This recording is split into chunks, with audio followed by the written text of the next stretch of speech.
All you have heard is how buggy, how unplayable, how bad Cyberpunk 2077 is. People that don't even play games are telling me how bad this game is. So why couldn't we put it down? I'm Zach, this is Randy, we're Amateur Game Review, and this is Cyberpunk 2077.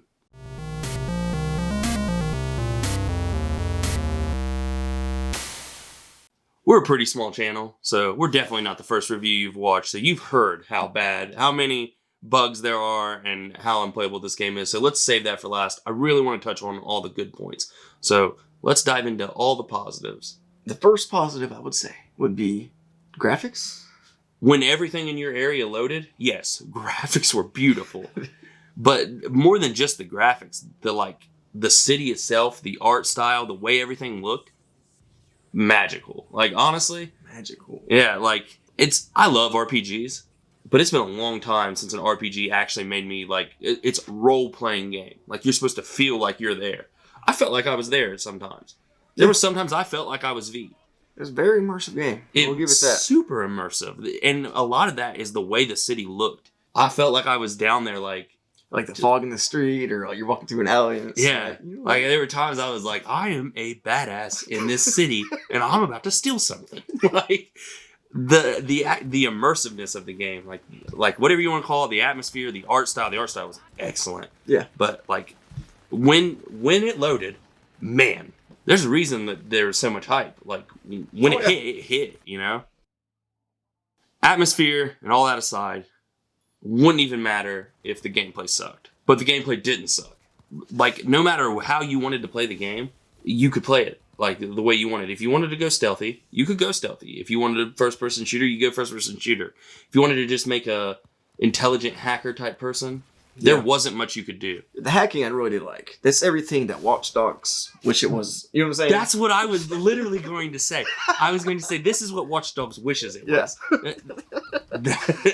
The way they integrated the combat into this futuristic world was perfect. Like, everyone's got robotics in their body, so use that as combat. Like, and it was fun. It was fun to just kind of peek around the corner and be like, "Oh, yeah, you're gonna shoot yourself." Yeah, it was cool. I suck at shooters anyway. It's like the whole time I'm just like ducking behind cover, and hold down one, quick hacking people, and that's how I beat the game. I kill 3 at once. Once you get to the later levels, like that's another thing. Like, we played 2 completely different styles. And that's another super positive about this game is, like, you could be overpowered no matter what you wanted to do. If you wanted to just go in guns blazing, you could make yourself crazy at that. If you wanted to just use blades, you could be crazy at using, like, the mantis blades or even just melee weapons. Mantis blades were cool. Yeah. This game did a really good job of giving the illusion of a path. You know what I'm saying? Because all paths pretty much lead the same. Yeah. Which is a negative, I guess. But, like, all right, so there's a locked door. You got strength to get into it, or you get technical ability to get into it. Yeah. Or you can just go to the side and get in. Like, there was no consequence for not having a particular skill. Yeah, you weren't really locked out of anything. No. Like, no matter what path you chose, there were ways to get into certain places that you wanted to get into. Other than that, gameplay was awesome. Had a good gameplay loop. You know what I'm saying? As far, like, I made my dude like an all-intelligence dude early on, so I could craft anything.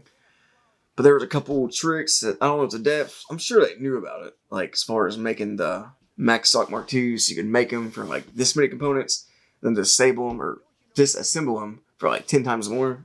So it was like an there was like an unlimited way to get money. Yeah, there was a lot of they obviously didn't have time to fix like game breaking bugs, so they didn't fix bugs that were like benefiting you either. Like there were ways to like make it to where you were super overpowered, which I was fine with. I avoided most of those anyway.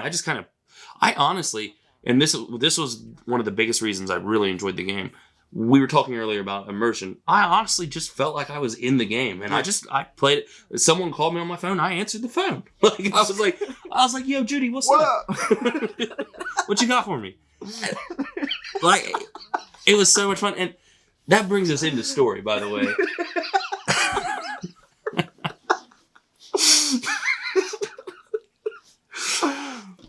Anyway, that brings us to the story, and obviously we're not going to give any spoilers, but I will say that it's good. Like, I liked it quite a bit. What did you like about it? it was intriguing. I wanted to know where it was going, and like the characters and stuff. Like I cared about them. I thought that Keanu Reeves was a little dry on. Really? He's my favorite character. You didn't like Johnny Silverhand? Oh, I liked Pan Am a lot. I liked Judy a lot. I don't like Pan Am. I hated cool. Claire. Who's Claire? The girl that you like did races with. Yeah, I don't like her either. Yeah, but like there was a lot of people that I liked. I just liked. I liked Jackie a lot. Jackie was cool. I like Jackie. Yeah. That's another thing. Side quests were awesome. They weren't just bullshit fetch quests. You know what I'm saying? Like, yeah, that's what I was going to get at. Is like I heard so many complaints about how short this story is. Like I don't know how short the story is because I've done so many side quests and there's still so many that like I'm getting stressed out. Like I thought that I could just knock all the side quests out, but they just keep coming and coming. I'm like, I'll go back to the main story. I had to tell myself to stop with the side quests and start and get back to doing main story stuff because I was off on a tangent. And the biggest problem is it's not like there's this completionist attitude with some people where they're like, I've got to finish the side quest. I don't have that. My problem was I was enjoying the side quest. Like they literally pulled me in some of them. Like I was caring about some of these characters that aren't even part of the main story. I had no idea. One of my problems, and this is not just Cyberpunk. Like this is most RPG games, is like the romance options are like, do my side quest, now we're dating. Like, that's not realistic. I wish it was. Anyway, for the most part, the characters in the game were really good. Like, most of them. Yeah, the voice acting all around, phenomenal. Like even side characters, very good voice acting. Very, very good voice acting. Which, of course, they had 8 years to get it right, so they probably dialed it in. But that basically wraps up the game, except for the negatives. And really, the negatives come down, for me, there are very few actual gameplay mechanics or designs that were negative. There's a small amount, and they consist of like maybe some of the dialogue options. Driving sucks. Driving really sucks. Driving's terrible. I don't like the mini map. Yeah, so like you're driving along trying to find a waypoint, but the map's zoomed in so far that you pass the road before it tells you to turn. You know what I mean? I had to keep pausing and seeing where I'm supposed to go. But other than like a few like little game choices like that, I had no problems with the design of the game. True. The negatives come in with the bugs. Yeah. And you've heard everybody on YouTube talk about that, so I don't think we really need to go too deep into it. Let's talk about it a little bit. Yeah, I mean, a little bit. I was playing on PS5, so I was very lucky. For about a week. Supposedly. But, like, the other day, and I wasn't joking in the intro when I said, I can't stop playing this game. Like, I love this game. So much so that it crashed, no joke, probably 30 times in one day, and I still turned it back on and kept playing. But the crashes are unacceptable. The not loading up is unacceptable. But yeah, there were so many bugs that were just unacceptable. Unacceptable. And I hope they get it fixed, like, over time and stuff, and they'll patch it in. I know they will. Hopefully it does eventually come back to the Sony store. It will. But that's how you know game up. But like we can wrap it up right here and do like a final overview or whatever, and I would just say this. Buy it. Well, yeah, like I still think I would give it, if you don't have it yet, give it some time, wait for some patches to come out and play this game. Just wait till the Game of the Year edition comes out. Yeah. And do that. Yeah. Get all the DLC with it for free. Hopefully there's some DLC.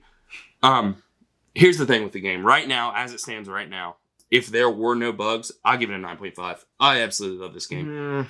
I love it. It's a great game, but I'm not giving it 9.5. Well, no, I said without any bugs and stuff. Oh. As it stands, though, like maybe a 7. It's so hard to even get any momentum.